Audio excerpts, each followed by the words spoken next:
250 दुकानों के नोटिस तैयार करके उनको ब्लैकमेल करने की कोशिश की। उसके विरोध में हमारा आज यहाँ पर एमसीडी के खिलाफ विरोध प्रदर्शन है, क्योंकि एक तरफ तो बोला जाता था कि चुनाव से पहले दिल्ली में कोई सीलिंग नहीं होगी और जो भी दुकानें सील हुई पड़ी है वो भी खोली जाएंगी, मगर आज हजारों जो मजदूर हैं उनको बेरोजगार कर दिया गया है। कई दुकानें सील कर दी गई हैं, कईयों को रोजगार खत्म कर दिया गया है, उनके बच्चों का भविष्य खतरे में डाल दिया गया है, क्योंकि जिस प्रकार का एग्जाम है बच्चे डिप्रेशन में जाते जा रहे हैं और कोई भी हमारी आवाज सुनने को तैयार नहीं है। चाहे हम एलजी हाउस हो, चाहे मुख्यमंत्री निवास हो, चाहे हम एमसीडी कमिश्नर हो, उच्च अधिकारी हो या नेता हो, सबसे मुलाकात करके अपना पक्ष रख चुके हैं। जो व्यापारी इतना टैक्स देता है आज उसको ही दबाकर उसकी दुकानें सील करी जा रही हैं, बल्कि सब टैक्स लेते हैं। और व्यापारी जो से ज़्यादा टैक्स देता है सदर बाजार के अंदर, सदर बाजार एक एशिया की सबसे बड़ी मार्केट है, उसको अगर सील करेंगे तो पूरा व्यापारी कहाँ जाएगा। हमारा सदर बाजार है वो एक ऐसी मार्केट है, एक ऐसी जगह है जो नई दिल्ली और पुरानी दिल्ली को जोड़ती है। जो पुरानी दिल्ली से रास्ता है, नई दिल्ली में जो डेवलपमेंट हो रही है वो सब हमारे ही थ्रू गई है। हम ही लोग हैं, हमारे ही व्यापारी भाई हैं जिन्होंने सरकार को टैक्स भी दिया और हर प्रकार की सेवाएं दी, परंतु अब हमें ही उखाड़ के फेंका जा रहा है। ये समझ नहीं आ रहा, ये समझ से बाहर है कि हमें क्यों उखाड़ के फेंका जा रहा है। हमारे से प्रूफ मांगे जाए, हम देने को तैयार हैं। हम आपकी अगर कोई पेनल्टी है, कोई कन्वर्जन है, कोई ये है, कोई वो है, तो हम देने को तैयार हैं। रेवेन्यू हम देते हैं, हमारे पास लाइसेंस है, एमसीडी का लाइसेंस है, कमर्शियल बिजली है, कमर्शियल पानी है, कमर्शियल हाउस टैक्स है, जीएसटी है, लाखों रुपए देते हैं, इनकम टैक्स देते हैं, वो सब कुछ है हमारे पास।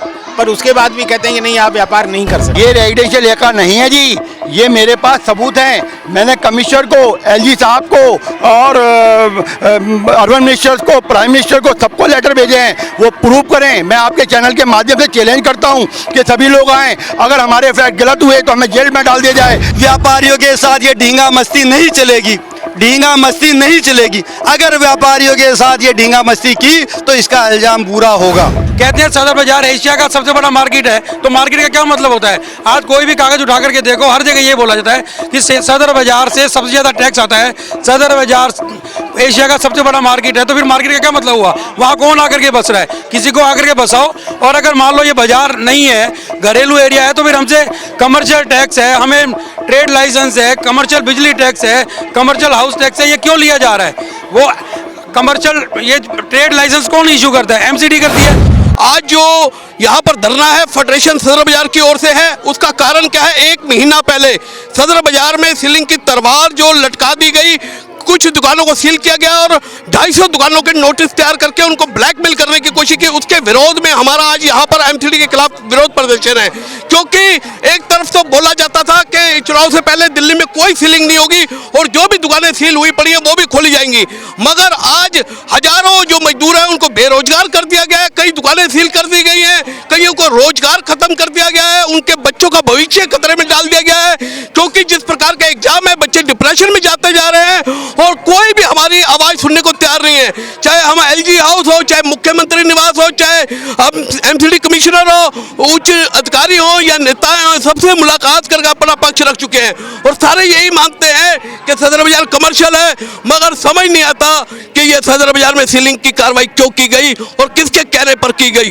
और ये चीज की हम जांच की मांग कर रहे हैं माननीय गृह मंत्री से भी, माननीय प्रधानमंत्री से भी, कि आप जांच कीजिए ये सदर बाजार में सीलिंग की कार्रवाई कहाँ आई। आप एक तरफ से G20 की जो शुरुआत कर रहे हैं उसका पूरा देश स्वागत कर रहा है, मगर उसमें हम नहीं चाहते किसी प्रकार के विरोध प्रदर्शन हो, हमारा मैसेज गलत जाए, मगर हमारी मजबूरी है, हमारा रोजगार छीन चुका है, हमारे पास घर पे खाने के लिए कुछ नहीं है, मगर इस प्रकार की हरकत करके उन्होंने बहुत गलत किया है। इसको लेकर आज हम सड़कों पर उतरे। केंद्र सरकार हो चाहे राज्य सरकार हो, विकास की बात करिए, क्या सीलिंग से विकास हो रहा है। देखिए सीलिंग से विकास क्या, सीलिंग से ये समझ लीजिए लोगों के रोजगार खत्म हो रहे हैं, विकास की कड़ी रुक जाएगी जब सरकार के पास टैक्स नहीं जाएगा, सरकार के पास किसी प्रकार की भी वो नहीं होगी तो सरकार कहां से विकास कर पाएगी।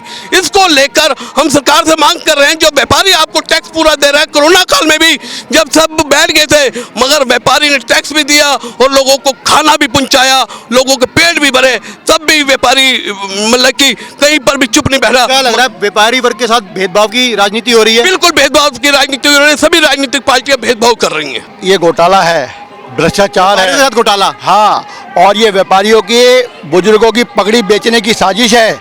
इसमें कौन लोग साजिश है, इसकी जांच करे गृह मंत्री। सरकार तो कह रही विकास हो रहा है जी, ये रेजिडेंशियल एरिया है, देखिए डेवलपमेंट किया जाएगा। ये रेजिडेंशियल एरिया नहीं है जी, ये मेरे पास सबूत हैं। मैंने कमिश्नर को, एलजी साहब को और अर्बन मिनिस्टर्स को, प्राइम मिनिस्टर को, सबको लेटर भेजे हैं। वो प्रूव करें। मैं आपके चैनल के माध्यम से चैलेंज करता हूं कि सभी लोग आएँ। अगर हमारे फैक्ट गलत हुए तो हमें जेल में डाल दिया जाए, लेकिन सरकार भी हमारी है। हम भी क्यों हो रही है भाई, मैं आपके चैनल के माध्यम से पूछता हूँ कि हमारी लाला गद्दी का, हमारे बुजुर्गों की पगड़ी का सौदा कौन कर रहा है और क्यों कर रहा है? ये सवाल है। आज हमारे बच्चे हमसे पूछते हैं कि पापा आप लोग हमारी फीस जमा करा पाएंगे, हमारी वैन की फीस दे पाएंगे? आगे क्यों? ये 19 व्यापारी है, 25 व्यापारी का सवाल नहीं है। 250 दुकानों को सील करने का नोटिस दिया गया है और उनको धमकाया जा रहा है कि अगर आपने हमारे पैसे नहीं दिए ब्लैकमेलिंग के तौर पर तो आपकी दुकानें सील होंगी। और उनके सामने बहुत बड़ा सवाल है कि जब भी कोई मॉनिटरिंग कमेटी सील कर देती है दुकान, तो दुकान को खोलने की एप्लीकेशन मनी 1 लाख रुपए है। कहा 2 करोड़ 50 लाख की साजिश है, चाहे वो अंडर टेबल भ्रष्टाचारियों के पास जाए या सरकार के पास जाए। लेकिन हमारा व्यापारी कटोरे बाजेगा, थाली बजा रहा है। क्या करे? हम अपने बच्चों को कैसे सेटिस्फाइड करें? पीएम मोदी ने भी थाली बजवाई थी। पीएम मोदी ने थाली बजवाई, हमारे प्रधानमंत्री है, G20 कर रहे हैं। हम लोग पहले law abiding citizen of India है। हम भी सरकार के, सरकार भी हमारी है, चाहे बीजेपी की हो, चाहे आपकी हो, चाहे कांग्रेस की हो। हमारा काम व्यापार करके टैक्स देकर सरकार को मजबूती प्रदान करना है, वो हम कर रहे हैं। लेकिन व्यापारी को क्यों उखाड़ा जा रहा है? आखिर कौन साजिश में शामिल है? इसकी जाँच होनी चाहिए। आपने ब्लैकमेलिंग की बात करी, कौन लोग ब्लैकमेलिंग कर रहे हैं? ये सर, ये जांच एजेंसी करे। मैं तो एक व्यापारी छोटा था, मैं तो देख रहा हूँ कि मतलब जो 250 लोगों को नोटिस दिए जा रहे हैं कि आपकी दुकानें सील होंगी। 19 दुकानों को सील कर दिया गया। और 2021 के अंदर जो गोयल साहब थे, जो मतलब गोयल जी, राजेश गोयल, सॉरी, डीसी था, वो करप्ट आदमी थे। उन्होंने कोई फैक्ट हमारे व्यापारियों की सुनी नहीं। फेडरेशन को इस बात के लिए कहा गया कि हम लोग आपके व्यापारियों की सुनेंगे, लेकिन सारे डॉक्यूमेंट उन्होंने फाड़ कर फेंक दिए। दुकानें सील हो गई। आज व्यापारी कहाँ जाए, कौन से कुएं में गिरे, कौन सा मंत्र पड़े ताकि सरकारें खुश होंगी? आज मुख्यमंत्री अपनी कथनी करनी का फर्क डालें। उन्होंने कहा था इलेक्शन से पहले कि दिल्ली के अंदर कोई दुकान सील नहीं होगी, और जो दुकानें सील हो गई वो खोलूंगा। आखिर क्यों मुख्यमंत्री चुप बैठे हैं? बड़े तार जोड़े थे उन्होंने मुख्यमंत्री बनने से पहले। आज आए ना हमारे साथ, हमारी सीलें खोलें, हमें पता लगे कि हम भी मुख्यमंत्री के, मुख्यमंत्री भी हमारा है। आप व्यापारी वर्ग है, टैक्स सबसे ज्यादा जाता है व्यापारी वर्ग दिल्ली है। ये ताला लेकर के आए हैं आप, 2024 के चुनाव भी आने वाले हैं। मुझे लगता है अगर व्यापारियों के साथ नाइंसाफी हुई तो ताला कहाँ लगाएंगे? देखिए, हम राजनीतिक लोग नहीं हैं। ये व्यक्तिगत मुद्दा है कि आप किसको वोट देते हैं। हमने कहा ना, आप पार्टी भी हमारी है, कांग्रेस भी हमारी है, बीजेपी भी आप हमारी है, लेकिन हम तो एक व्यापारी हैं, लेकिन निरीह प्राणी नहीं है जी। हम आर्थिक तंत्र को मजबूत करते हैं तो सरकार को, व्यापारियों की सुनामी जब आती है तो पेड़ नहीं उड़ते हैं, सरकारें ही उड़ती हैं। सरकारें उखड़ जाएंगी। इसलिए सरकार समझ लें, और सरकार उखड़ जाएगी। सरकार को माफ नहीं कर पाएगी, उनकी जनता माफ नहीं कर पाएगा उनको भगवान और उनकी आत्मा। तो मैं व्यापारी वर्ग चेतावनी मांगू सरकारों को? बिल्कुल चेतावनी है, क्योंकि जब किसी चींटी को भी अगर आप दबाते हैं तो काटती है। ये तो व्यापारी वर्ग है। आप लोग आर्थिक तंत्र से खेल रहे हैं। कौन से पूंजीपतियों से आपने हमारी लाला गद्दी का सौदा कर दिया? अगर आपने सौदा कर दिया तो हमारे बच्चों की आहें लगेंगी आपको, चाहे मुख्यमंत्री हो, चाहे प्रधानमंत्री हो, चाहे अर्बन मिनिस्टर हो।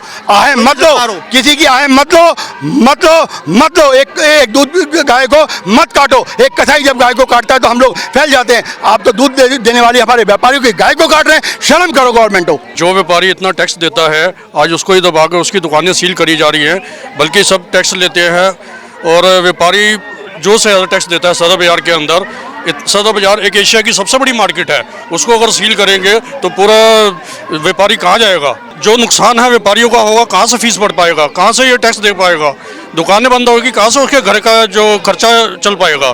तो ये बहुत गलत है। सरकार से मैं रिक्वेस्ट करूंगा, चाहे वो आम आदमी पार्टी है, चाहे बीजेपी है, चाहे कांग्रेस है, तीनों मिलकर इस समस्या को हल करें कि हमारी व्यापारियों को परेशान ना किया जाए। पहले ही कोरोना टाइम में काफ़ी नुकसान व्यापारी भुगत चुके हैं और इस सीलिंग को जल्द से जल्द खोला जाए, मैं रिक्वेस्ट करूँगा। जहाँ व्यापारी वर्ग कोरोना काल के बाद एक बार खड़ा होने लगा था, लगता है इस सीलिंग के बाद फिर लड़खड़ाने लगेगा। बिल्कुल, वो तो है ही है सर। थोड़ी सी मतलब गाड़ी लाइन पे आने लगी थी, फिर दोबारा ये सीलिंग की कार्रवाई शुरू की गई, उससे व्यापारी बहुत रोष है, गुस्सा है व्यापारियों के अंदर। और मैं जल्द से जल्द यही रिक्वेस्ट करूंगा कि इस समस्या को हल करके व्यापारियों को काम करने दिया जाए और व्यापार करने चाहिए। धन्यवाद। जो हमारा सदर बाजार है वो एक ऐसी मार्केट है, एक ऐसी जगह है जो नई दिल्ली और पुरानी दिल्ली को जोड़ती है। जो पुरानी दिल्ली से रास्ता है, नई दिल्ली में जो डेवलपमेंट हो रही है वो सब हमारे ही थ्रू गई है। हम ही लोग हैं, हमारे ही व्यापारी भाई हैं जिन्होंने सरकार को टैक्स भी दिया और हर प्रकार की सेवाएं दी। परंतु अब हमें ही उखाड़ के फेंका जा रहा है। ये समझ नहीं आ रहा, ये समझ से बाहर है कि हमें क्यों उखाड़ के फेंका जा रहा है। हमारे से प्रूफ मांगे जाए, हम देने को तैयार हैं। हम आपकी अगर कोई पेनल्टी है, कोई कन्वर्जन है, कोई ये है, कोई वो है, तो हम देने को तैयार हैं। हमारा आप मानते हैं कोई भी चीज़ अगर सरकार की तरफ रहती है टैक्स के साथ साथ, तो उसको आप पे करने को तैयार हैं? हम बिल्कुल तैयार हैं, क्यों नहीं तैयार हैं, बिल्कुल तैयार हैं। परंतु वो एक तरीके क्या कारण है जो सीलिंग की जा रही है? सीलिंग इसलिए की जा रही है कि हमें प्रॉपर हमारे प्रॉपर काम नहीं किया गया है। हमारी मार्केट के लिए कोई डेवलपमेंट सरकारी तौर से कभी नहीं हुई है। कभी सरकारी तंत्र ने ये नहीं दिखाया कि हम यहाँ पे इस गलियों में ये डेवलपमेंट कर रहे हैं या मार्केट के लिए हम ये कर रहे हैं। सूचना नहीं दी गई आप लोगों को? कोई नहीं, सूचना एक अलग चीज़ है, पर डेवलपमेंट में कभी हमें जोड़ा ही नहीं गया। हमें कभी मेन ये कहना चाह रहे हैं विकास हो रहा है, विकास के साथ व्यापारी को नहीं जोड़ा जा रहा है। सदर बाजार व्यापारी विकास और व्यापारियों का बहुत बड़ा संबंध होता है, बहुत बड़ा संबंध होता है, और उसको नेग्लेक्ट किया जा रहा है, उसको अवॉइड किया जा रहा है। मतलब व्यापारी वर्ग, सदर बाजार का व्यापारी मानता है कि विकास से कहीं ना कहीं व्यापारी वर्ग को दूर किया जा रहा है। बिल्कुल दूर किया जा रहा है, और जानबूझ के दूर किया जा रहा है। ये स्कैम के अंडर हो रहा है, और ये डेफिनेटली एक स्कैम है। ये ताला आप लेकर के आए हैं, व्यापारी वर्ग पे लग रहा है। हाँ जी। क्या लगता है अगर आप लोग की दुकानें सील हुई तो फिर ये ताला आप लोग कहाँ लगाएंगे? ये ताला हम जो हमारा व्यापारी वर्ग है, एक कानून को मानने वाला व्यक्ति है, कानून का पालन करने वाला व्यक्ति है, शांत प्रिय माना जाता है व्यापारी वर्ग को। हाँ बिल्कुल, व्यापारी शांत प्रिय है। ये ताला तो ये एक हमारा द्योतक है, एक हमारी सूचना है कि हमें इस तरह परेशान ना किया जाए, क्योंकि यदि आप इंडिकेट कर रहे हैं सरकार को। हाँ, यदि किसी स्प्रिंग को हम दबाते हैं तो उतनी ही तेज ऊपर जाता है वो। अगर वो ऊपर जाएगा तो कुछ ना कुछ कल्याण करेगा किसी ना किसी। आज जनता प्रदर्शन है, क्या मांग करते हैं सरकार से? हमारी मांग तो ये है कि हमें शांतिपूर्ण तरीके से सुना जाए, हमारे डॉक्यूमेंट्स लिए जाएं, हमारे कागजात लिए जाएं, हमारी मार्केट को खोला जाए। सरकार क्या दलील दे रही है सीलिंग को लेकर? सरकार ने अभी तक कोई दलील दी है, कोई सामने नहीं आया है। बिना नोटिफिकेशन के? नोटिफिकेशन अपने इनर खाने में करते रहे हों, बनाते रहे हों, that is not our duty, not our matter. तो इस तरह मतलब हमें क्यों नहीं सुना जा रहा? ये एक सिंडिकेट बना हुआ है, एक माफिया बना हुआ है, जिसमें 2-3-4 लोग हैं। जैसे हमारे पड़ोस में एक हरीश लोधी करके हैं, वो एप्लीकेशन देते हैं, एप्लीकेशन एमसीडी में देते हैं। एमसीडी वाले ही एप्लीकेशन दिलाते हैं उनसे कि साहब आप एक एप्लीकेशन दो, एक शिकायत करो, और फिर हम उसके ऊपर कार्रवाई करेंगे। फिर जेईएन हमारे पास आते हैं कि साहब देखो ऐसे ऐसे एप्लीकेशन आई हैं और हम कुछ कार्रवाई करेंगे, तो आप इसका क्या कर रहे हो? हम करें साहब वो तो चलते रहता है, हम नहीं देते कुछ भी। फिर एक नोटिस आता है कि साहब आप जवाब दो। जवाब देने का मतलब उनके पास जाओ, वो कहते हैं कि साहब आप जो शिकायत वाला है उससे एग्रीमेंट करो। एग्रीमेंट मतलब कि उससे बात करो कि भाई क्यों तूने शिकायत करी, जो भी कुछ लेना है देना है ख़त्म करो यार। तो वो आपस में एक उन्होंने माफिया बना रखा है, पैसे इकट्ठे करते हैं, जो नहीं देता उसको वो आगे नोटिस करते हैं, नोटिस की और आगे कार्रवाई करते हैं, फिर और आगे पैसे बढ़ जाते हैं। सुनवाई तो कोई होती नहीं है। आपने जिस शख्स का नाम लिया हरीश लोधी, हाँ। आपने बोला ये एप्लीकेशन लिखते हैं सारी, अगर आरटीआई देख करी जाए कि भाई ये एप्लीकेशन कौन देता है, कौन शिकायत करता है, 90% जो एप्लीकेशन जिसने दी हुई हैं इस तरह की, जो कि भाई आप इसको सील करो, इसको ये अनऑथराइज है, या ये हॉस्पिटल अनऑथराइज है, या डीएलएफ अनऑथराइज है, या जो फ्लैट्स अनऑथराइज, उसमें 90% के अंदर हरीश लोधी का नाम आएगा, 90% के अंदर। अभी आप जिस शख्स का नाम बता रहे हैं हरीश लोधी, हाँ, आप सीधा सीधा कह रहे हैं कि वो एप्लीकेशन लगाते हैं। हाँ, और उसके बाद 60 गार्ड का आप आरोप लगा रहे हैं कि 60 गार्ड करते हैं। 60 गार्ड मतलब हरीश लोधी को एमसीडी वाले ही बताते होंगे कि आप इस बिल्डिंग की एप्लीकेशन लगा दो, जिससे कि हमको पैसे मिलेंगे, और पैसे फिर आपस में वो बांट लेते हैं और पैसे दिए जाते हैं। अगर नहीं दिए जाएंगे तो वो मॉनिटरिंग कमेटी में चले जाते हैं एमसीडी वाले, वो कहेंगे भैया नोटिस तो कोर्ट की तरफ से आया सीलिंग का, सरकार की तरफ कोर्ट से नहीं, एमसीडी की तरफ से नोटिस है, सरकार की तरफ से नोटिस है। हाँ, एमसीडी की तरफ से नोटिस है, जो पहले जो नॉर्थ एमसीडी थी उसकी तरफ से नोटिस है। तो बताया ये जा रहा है कि ये रिहायशी एरिया में दुकान है। देखो रिहायशी एरिया में है, पर हमारे यहाँ 90% दुकानें हैं, 10% रिहाइश है। 90 अगर आप सर्वे करें कोई भी चीज़ का मापदंड कैसे करेंगे, 2-4 होते हैं, ये कैसे पता लगेगा? आप अगर सर्वे करें तो हमारे यहाँ 90% कमर्शियल है। अगर 130 मकान हैं तो 10 मकानों में मतलब 10 मकानों में रेजिडेंशियल है, और 120 दुकानें 120 घर जो हैं या 120 दुकानें हैं वो कमर्शियल हैं। तो ज़्यादा क्या हुआ, तो दुकानें तो ख़त्म हो गई, क्योंकि ना वहाँ पे पानी की सुविधा है, ना वहाँ कोई पार्किंग है, ना वहाँ कोई सड़क है, गंदगी है, तो तो सब छोड़ छोड़ के चले गए, अपना बेच के चले गए और हम लोगों ने ले लिया सारा वो। अभी आपने बात करी कि 90% कमर्शियल है, 10% रेजिडेंशियल है, तो हो सकता है एमसीडी उन्हीं को जो 10% रेजिडेंशियल है उन्हीं को लॉक करा रही है। नहीं नहीं, उनको लॉस नहीं करा रही, वो लॉस नहीं, मैं कह रहा हूं उनको उन्हीं पे सीलिंग कर रही है।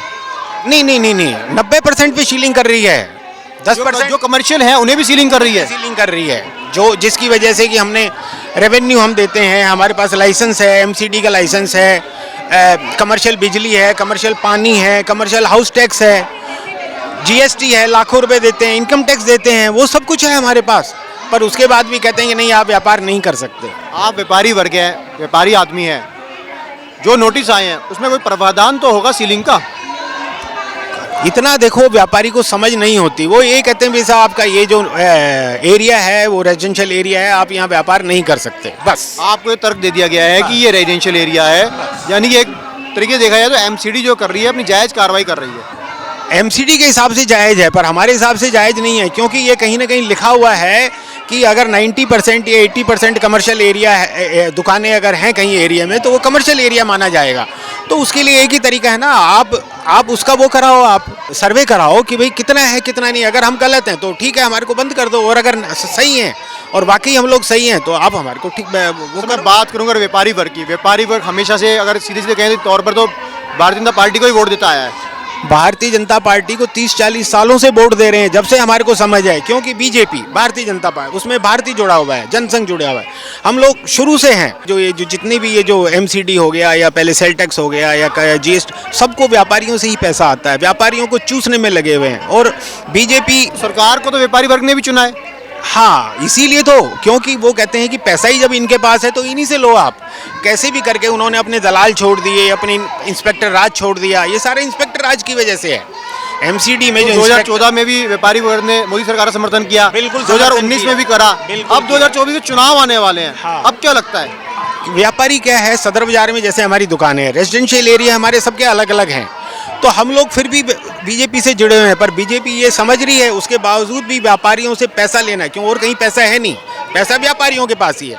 गवर्नमेंट सर्वेंट पैसा नहीं देता, प्राइवेट सेक्टर वाले वो पैसा नहीं देते, केवल एक व्यापारी टैक्स देता है। व्यापारी टैक्स भी देता है, पैसा भी देता है, तो दोनों क्या बात। मांग करते हैं सरकार से, क्या गुहार लगाते हैं आप? हम तो यही कहते हैं कि साहब आप अपने 2 डिपार्टमेंट ठीक कर दो, एमसीडी और पुलिस, अगर ये दोनों ठीक हो जाएं। अब एमसीडी तो आम आदमी पार्टी के हाथ में आ जाएगी। आम आदमी पार्टी के हाथ, किसी भी पार्टी के हाथ में, पहले बीजेपी के हाथ में थी, उसने ज्यादा तंग किया हमारे को, इसीलिए हारी। अच्छा, आप ये कह रहे हैं बीजेपी ने ज्यादा तंग करा इसीलिए हारी? हाँ बिल्कुल हारी है। मतलब व्यापारी वर्ग ने भी समर्थन नहीं किया इस बार?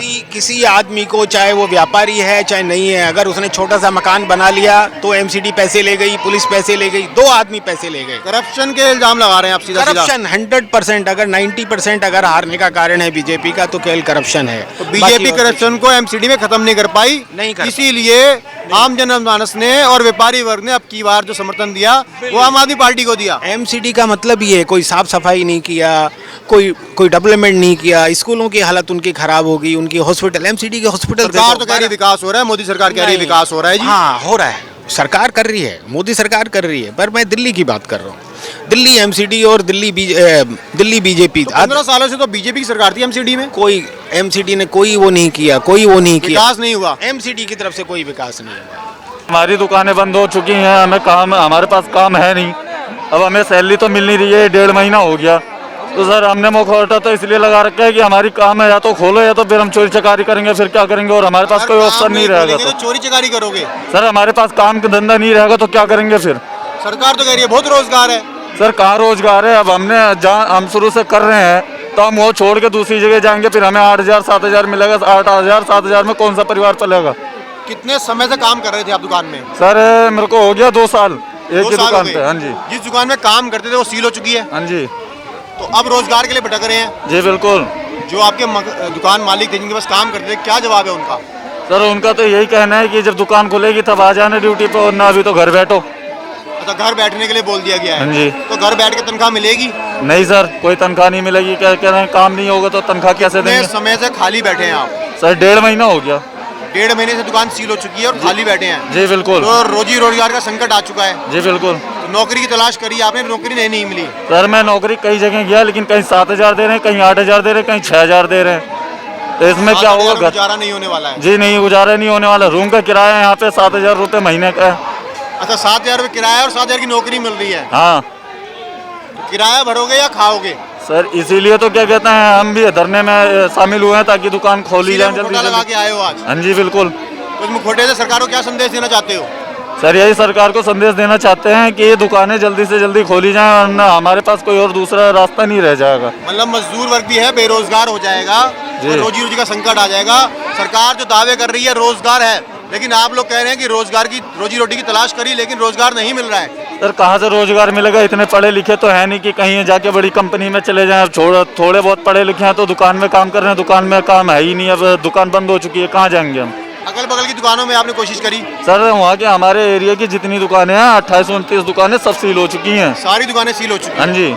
एमसीडी ने पेमेंट के चक्कर में, पैसा उगाही करने के चक्कर में यह क्लोज दिखा करके कि रिहायशी इलाका में आपकी दुकानें चल रही है, वो नोटिस दे करके सीधा ऑर्डर निकाल करके सील कर दी दुकानें। उगाही के चक्कर में उगाही के चक्कर में। तानाशाही सरकार है क्या? तानाशाही सरकार नहीं है तो कम से कम एमसीडी तो तानाशाही है। भ्रष्टाचारी है। भ्रष्टाचार का अड्डा बना हुआ है, बाजार में दलाल छोड़ रखे हैं, तो जहाँ से उगाही हो गई ठीक है, नहीं उगाही हुई तो वहाँ सीलिंग ठोको। मतलब ये आप आरोप लगा रहे हैं कि तानाशाही शासन हो रखा है एमसीडी का और उगाही के चक्कर में ये सब यह की जा आरोप रही है। नहीं है, धरातल की सच्चाई यही है।